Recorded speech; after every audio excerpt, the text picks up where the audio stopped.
Pourquoi et comment détartrer votre glande pinéale? La glande pinéale pourrait être la partie la plus importante de votre système nerveux tout entier. Il s'agit essentiellement d'une antenne spirituelle, votre équivalent physique d'un troisième œil. Il est essentiel pour atteindre des niveaux plus élevés de conscience, tout en restant dans un corps physique. La glande pinéale se trouve au centre géométrique du cerveau. Elle est creuse et remplie d'un fluide contenant des cristaux. La calcification fait en sorte que les cristaux de la glande s'attachent aux dépôts de minéraux. Ainsi, les cristaux ne peuvent plus exercer leur priorité de piézoluminescence. Les effets de la calcification sont la dépression, l'anxiété, la boulimie, l'anorexie, la schizophrénie et d'autres formes de maladies mentales. La calcification vient aussi perturber la sécrétion de la mélatonine. La mélatonine, souvent dénommée hormone du sommeil, est surtout connue comme étant l'hormone centrale de régulation des rythmes chronobiologiques et d'un certain point de vue, pratiquement l'ensemble des sécrétions hormonales. Elle est sécrétée par la glande pinéale en réponse à l'absence de lumière. La mélatonine semble avoir des multiples fonctions, autres qu'hormonales, en particulier comme antioxydant, anti-cancer. Elle semble aussi jouer un rôle dans le système immunitaire. L'image nous montre le dieu et les Sumériens Enki, avec un cône de pain dans la main. On retrouve dans beaucoup de cultures la symbolique du cône de pain représentant la glande pinéale, le siège de l'âme. La calcification de la glande pinéale est causée principalement par la fluorure qui circule dans notre sang. La fluorure vient des pâtes à dents, de l'eau du robinet et de l'eau en bouteille. Dans certains aliments, des médicaments psychotropes comme le Prozac, qui est aussi appelé fluoxétine et qui contient 30% de fluorure. La glande pinéale contient la plus grande concentration de fluorure dans le corps. La calcification. Malheureusement, pour la plupart des gens, la glande pinéale est fortement entartrée, tant et si bien qu'elle apparaît comme un morceau de calcium lors d'une IRM. Alors, quelle est la calcification et quelles en sont ses causes? La calcification est l'accumulation de cristaux de phosphate de calcium dans diverses parties du corps. C'est un processus naturel causé par des nanobactéries primali. Les nanobactéries sont des micro-organismes qui forment des minuscules coquilles de phosphate de calcium autour d'eux, essentiellement pour se protéger du système immunitaire. Il ressort de la dernière recherche que cela peut être la cause de la plupart des maladies. De l'arthrite aux accidents vasculaires cérébraux, du cancer aux maux de dos. Grâce au système alimentaire SAD, standard régime américain, horrible, la plupart des gens sont exposés à beaucoup plus de ces organismes que jamais. Et que non seulement sont calcifiés par d'autres moyens aussi. L'eau, l'alimentation et notre mode de vie. Les principales causes de calcification comprennent la fluorure, magnétiquement attirée par la glande pinéale, où il forme des cristaux de phosphate de calcium plus que partout ailleurs dans le corps.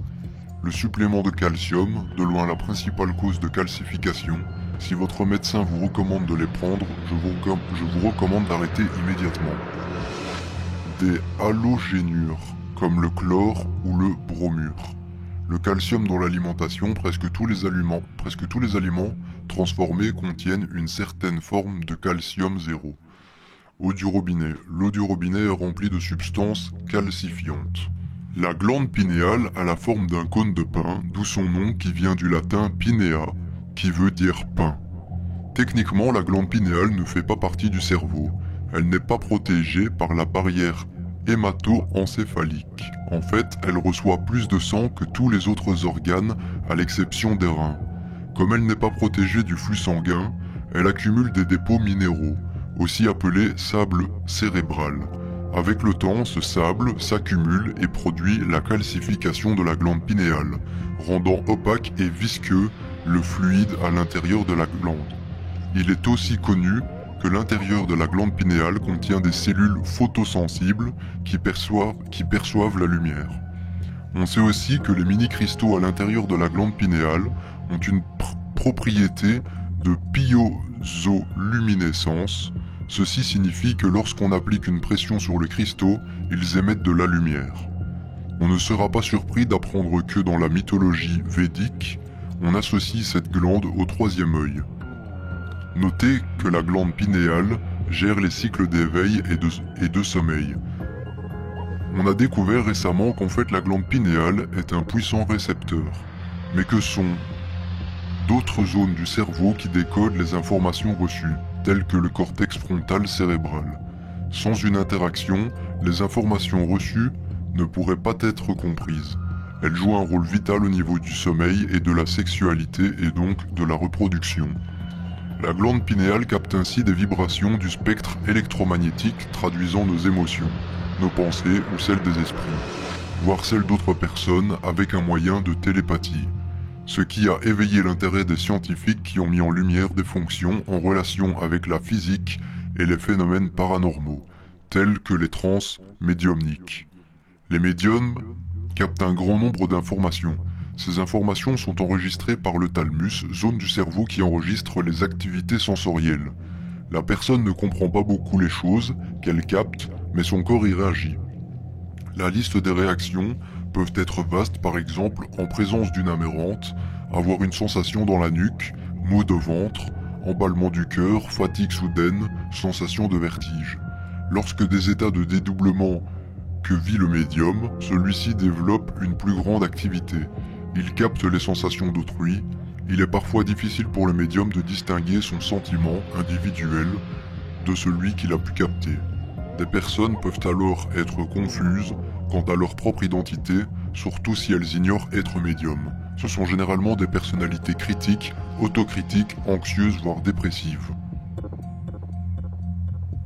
Nazi, fluor et contrôle du cerveau. Et vous pensiez que tout ce que le gouvernement fait, il le fait pour vous. Vous devriez changer d'idée.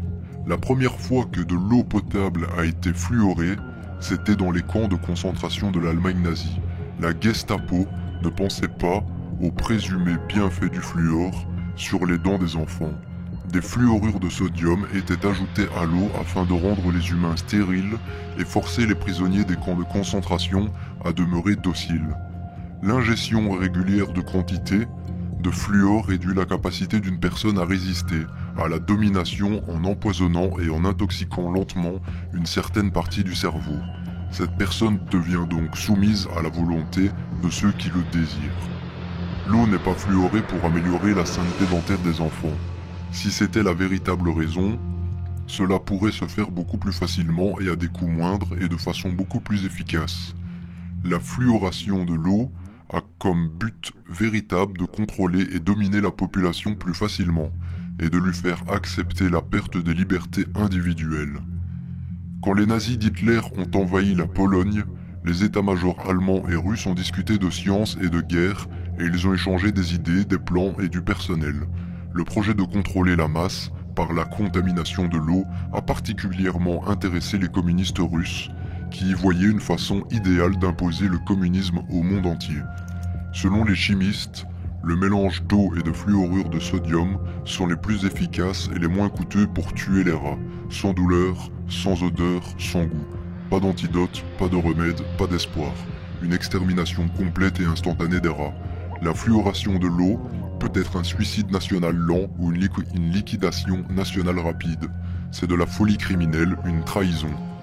En conclusion, pour finir brièvement sur la glande pinéale, celle-ci semble être notre lien avec l'univers. La matrice, le champ comme le nommait Einstein, ce champ qui fait de nous ce que nous sommes un. C'est d'ailleurs à travers cette glande pinéale que nous allons chercher nos souvenirs. Nous découvrons ainsi que notre mémoire n'est pas située dans notre cerveau, mais que celui-ci n'est qu'un récepteur tel une antenne radio très perfectionnée qui va chercher nos souvenirs. Dans le champ, ce champ, cette map universelle qui nous lie tous les uns aux autres. Le web morphogénétique. L'homme est donc capable d'interagir avec ce champ à de nombreuses occasions, télépathie, télékinésie.